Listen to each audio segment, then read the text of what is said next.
Hello everyone, કેમ છો? બધા મજામાં? જય દ્વારકાધીશ. સ્વાગત છે તમારું મારા આજના નવા વિડીયોમાં. અને આજે તો જો હમણાં 2-4 દિવસથી આપણે ત્યાં તો નીચે બેસી ખાટલે. તો હમણાં જો 2-4 દિવસથી આવેલા હતા મારા પપ્પાને. તો હમણાં કંઈ વિડીયો નથી ઉતારતી અને લાઈવ 2-3 દિવસ કર્યું હતું. મેં કીધું લાઈવ આજે આપણે એક વિડીયો બનાવી નાખી. કેમ કે એક વસ્તુ જોઈ તો મેં કીધું લાઈવ આપણે એનો વિડીયો બનાવવો છે. કેમ કે બધાને બતાવી, કેમ કે આપણને વિચારે ન આવ્યો હોય એવી વસ્તુમાં કે આપણે ઘરને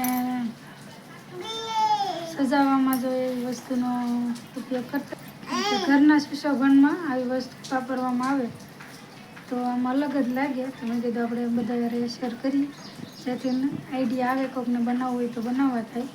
તો વિડીયોમાં બધા કન્ટિન્યુ રહેજો. હાલો બતાવી દો તમને.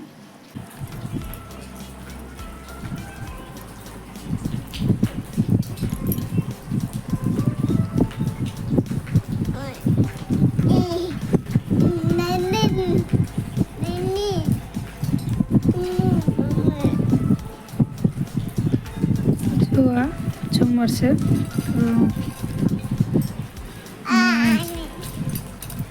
શેનું બનાવેલું છે જો આમાં દરિયામાંથી જે નાની જે છીપ આવે, બગફેલી કહેવાય અહીંયા તો બધા કહે છે.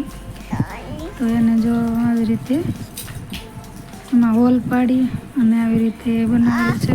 જો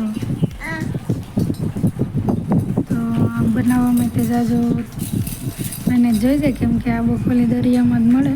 તો આપણે અહીંયાથી લેવા જવાની, લાવી અને એમાં જે કારો ને એવું ભરાઈ ગયેલું હોય તો એ કાઢવાનું અને એને સાફ કરવાની. પછી એમાં હોલ પાડીને જો આવી રીતે કરવાનું હોય. જો કેટલું મસ્ત લાગે છે અને લુક એમ મસ્ત લાગે છે.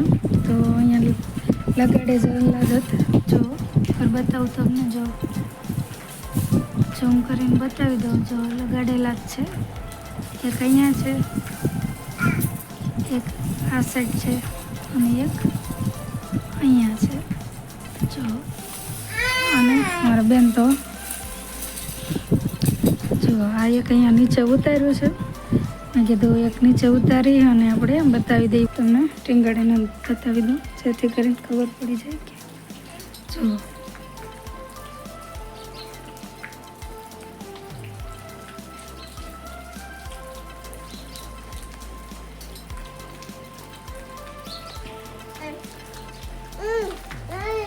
આવું લાગે છે.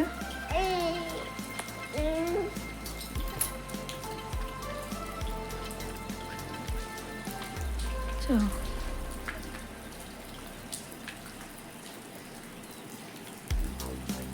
લાગે છે ને એકદમ મસ્ત. જો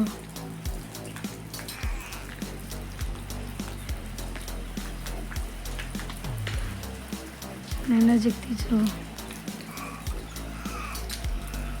અહીંયા પારા નાખ્યા છે. જો અહીંયા દૂધિયા કલરના અને અહીંયા ગુલાબી નાખ્યા છે.